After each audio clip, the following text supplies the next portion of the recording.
अस्सलाम वालेकुम दोस्तों, वेलकम टू माय चैनल बच्चा पार्टी 236। आज जो कहानी मैं सुना रही हूँ वो है मैरिट V4 की खामोश चीखें। अमेरिका की एक दूर दराज रियासत में एक पुराना सा पागल खाना था। बुलंद दीवारों के पीछे सुनसान गलियों से परे वो इमारत अपनी खस्ता हालत और खौफनाक खामोशी के बाइस मशहूर थी। वहाँ एक औरत रहती थी जिसका नाम था मैरिट V4। वो तकरीबन 50 साल से इसी पागल खाने में कैद थी। मैरिट जब जवान थी तो एक आम सी मगर खूबसूरत लड़की थी। इसकी आंखों में ख्वाब, होंठों पर हंसी और दिल में मोहब्बत की लहर थी। वो एक लाइब्रेरी में काम करती थी। किताबें इसकी दोस्त थीं और ख्वाब इसका सरमाया। लेकिन इसकी ज़िंदगी एक ही हादसे ने बदल दी। एक दिन वो घर से लाइब्रेरी जा रही थी जब अचानक इसने देखा कि एक बच्चा सड़क पर खेल रहा है और तेज़ रफ्तार गाड़ी आ रही है। मैरिट ने बगैर सोचे बच्चे को बचा लिया मगर खुद हादसे का शिकार हो गई। जिस्म तो कुछ दिनों में ठीक हो गया लेकिन इसके जहन में ऐसा जख्म लगा जो कभी ना भर सका।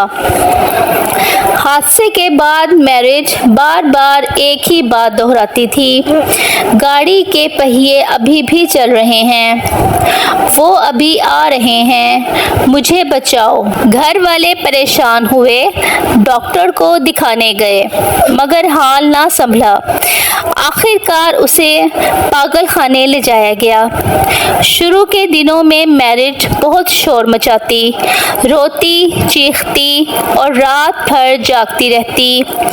वो अपने कमरे की दीवारों पर खिड़की बनाने की कोशिश करती जैसे बाहर निकलना चाहती हो। वक्त गुजरता गया, मौसम बदलते गए मगर मैरिट की ज़िंदगी वहीं थम गई। पहले इसके बाल सुनहरी और आंखें रोशन थीं, अब सफ़ेद बालों का जाल और आंखों में गहरी उदासी थी। चुप रहने की कोशिश करती और कभी कभार वो हंस देती मगर किसी वजह से खाने के वार्डन अक्सर कहते कि मैरिट सिर्फ पागल नहीं है, इसके पास कोई राज है। कुछ लोग कहते थे कि हादसे के दिन जो बच्चा बचाया था वो किसी बड़े सियासतदान का बेटा था। कुछ का कहना था कि मैरिट ने कुछ ऐसा देखा था जो देखना नहीं चाहिए था।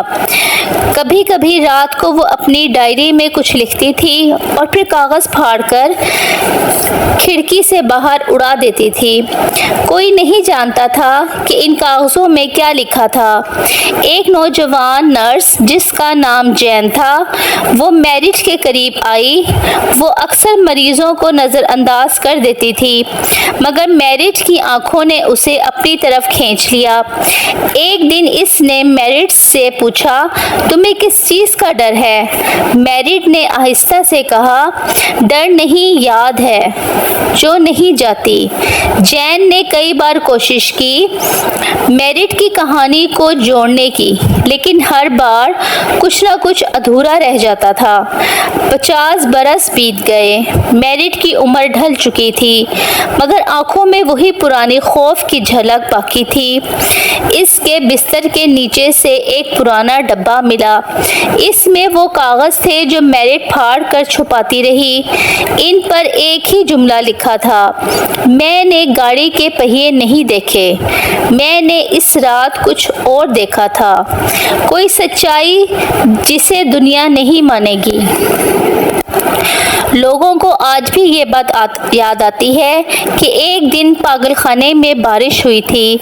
बारिश देखकर मैरिट बारिश में नाचने लगी और खड़े होकर अपने दोनों हाथ बारिश की तरफ बढ़ा दिए और बोली, यही तो आज़ादी है जो मुझ पर कर्ज थी। नर्सों ने हैरत से देखा। बारिश के बाद वो दोबारा खामोश हो गई। लोगों को मैरिट की जवानी याद आ गई, जैसे वो पुरानी मैरिड बन गई हो। मैरिज की मौत के बाद उसके कमरे में अक्सर नर्सों को अजीब सी हंसी और सरगोशियां सुनाई देती थीं। कोई कहता ये सिर्फ वहम है, लेकिन कुछ लोगों का मानना था कि मैरिड की रूह अब भी पागलखाने की दीवारों के बीच कैद है, अपनी खामोश चीखों के साथ। तो दोस्तों, आपको मेरी कहानी कैसी लगी? अगर आपको मेरी कहानी पसंद आई हो तो मेरे चैनल को सब्सक्राइब करें। अल्लाह हाफिज़।